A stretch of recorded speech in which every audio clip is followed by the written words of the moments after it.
Olá! Já pararam para pensar como é que a ciência consegue prever se uma reação química vai acontecer ou não? Quer dizer, como é que sabemos que o ferro enferruja exposto ao ar ou que o gelo derrete a uma certa temperatura? Nesta análise, vamos mergulhar a fundo nas regras fundamentais que governam toda e qualquer mudança no nosso universo. E para começar, vamos pensar numa coisa super simples. Toda a gente já viu um ovo partido, mas por que é que ele nunca se recompõe sozinho? Parece uma pergunta de criança, não é? Mas, acreditem, por trás desta observação tão banal está uma das leis mais profundas da natureza. E é essa lei que vamos desvendar hoje. A nossa jornada começa num campo que é basicamente a ponte entre dois mundos gigantes da ciência, a físico-química. É aqui que usamos as leis da física para entender, lá no fundo, porque é que a química funciona como funciona. Ok, então o que é isto na prática? Esta citação do Irene Levin acerta em cheio. A físico-química é o que nos dá as ferramentas para não só observar o que acontece numa reação, mas para perceber o porquê de acontecer. É a sala das máquinas da química. E este campo gigante apoia-se em 4 grandes pilares. Temos a química quântica, que explora o mundo estranho dos átomos, a cinética, que se foca na velocidade das reações, a mecânica estatística, que faz a ligação entre o mundo microscópico e o que vemos à nossa volta, mas, para a nossa pergunta, a de saber se uma mudança vai acontecer por si só, o pilar que nos interessa é o primeiro, a termodinâmica. Muito bem. Então, vamos lá diretos ao assunto. A termodinâmica é a nossa ferramenta de eleição para prever a direção da mudança. Pensem nela como o livro de regras oficial da energia em todo o universo. E o que é que isto quer dizer em português corrente? Bem, no fundo, a termodinâmica é o estudo de como a energia se move e se transforma. É sobre o calor, sobre o trabalho que a energia consegue realizar e como tudo isto afeta, bem, tudo. Para conseguirmos estudar a energia, primeiro temos que definir o nosso campo de jogo. Em termodinâmica, pegamos na parte do universo que nos interessa. Pode ser uma chávena de café, um motor de um carro ou até uma célula viva e chamamos a isso o sistema. Como o diagrama mostra, tudo o resto, o universo inteiro à volta, é a vizinhança. Simples, não é? E para descrever estes sistemas, usamos 2 tipos de características ou propriedades.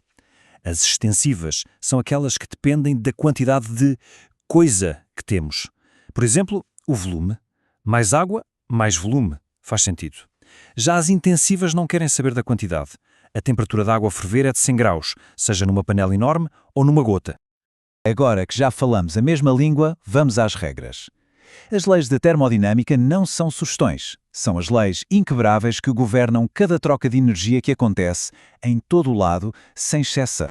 A primeira regra é provavelmente a ideia mais famosa da ciência, a conservação da energia. Basicamente, a quantidade total de energia no universo é fixa. Ela pode mudar de forma, pode passar de energia química para calor, por exemplo, mas o total é sempre o mesmo. Matematicamente, a primeira lei parece-se com isto. Mas não se assustem.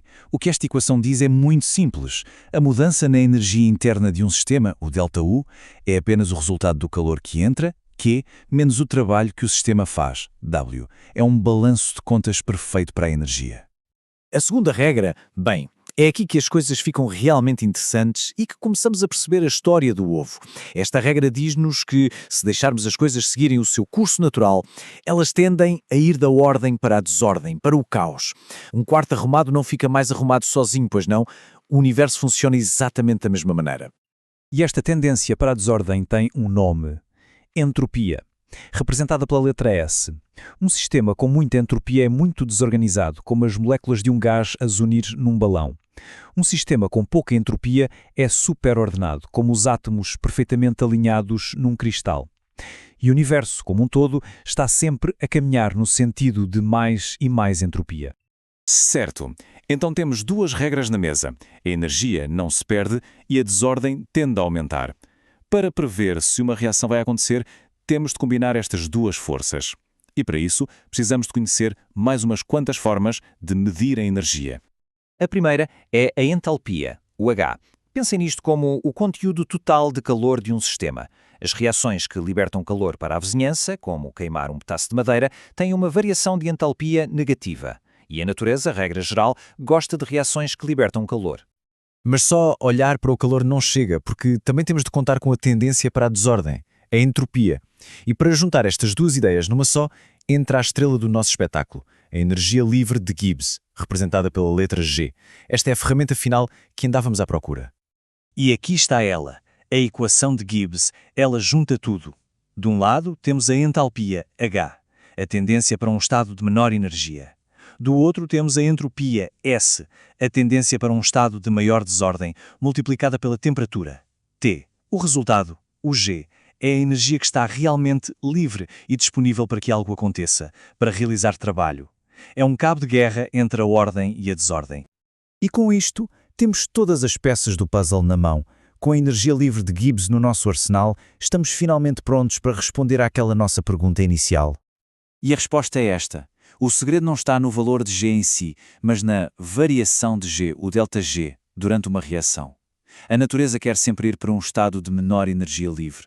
Por isso, basta olhar para o sinal do ΔG, se é negativo, positivo ou zero, para sabermos exatamente o que vai acontecer.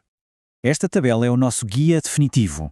Se o ΔG de uma reação for negativo, a reação é espontânea. Vai acontecer sozinha, sem ajuda, como o ovo a partir-se. Se o ΔG for zero, o sistema está feliz onde está, em equilíbrio, não há mudança. E se o ΔG for positivo, a reação não é espontânea. Para acontecer, temos de forçá-la, dar-lhe energia de fora. É por isso que não conseguimos despartir o ovo. Parem um segundo para pensar no poder disto. Esta ideia, este ΔG, governa literalmente tudo. Desde algo tão simples como o porquê de um cubo de gelo derreter em cima da mesa, até aos bilhões e bilhões de reações químicas que estão a acontecer neste preciso momento dentro das nossas células e que nos mantêm vivos. Tudo obedece a esta regra. No fim de contas, o que descobrimos aqui é algo de profundo. Esta tendência do universo para estados de menor energia livre e maior desordem não é só sobre química, é o que dá ao tempo uma direção. É por isso que as coisas envelhecem, se degradam, mudam. E claro, é por isso que um ovo partido nunca mais volta a ser o que era.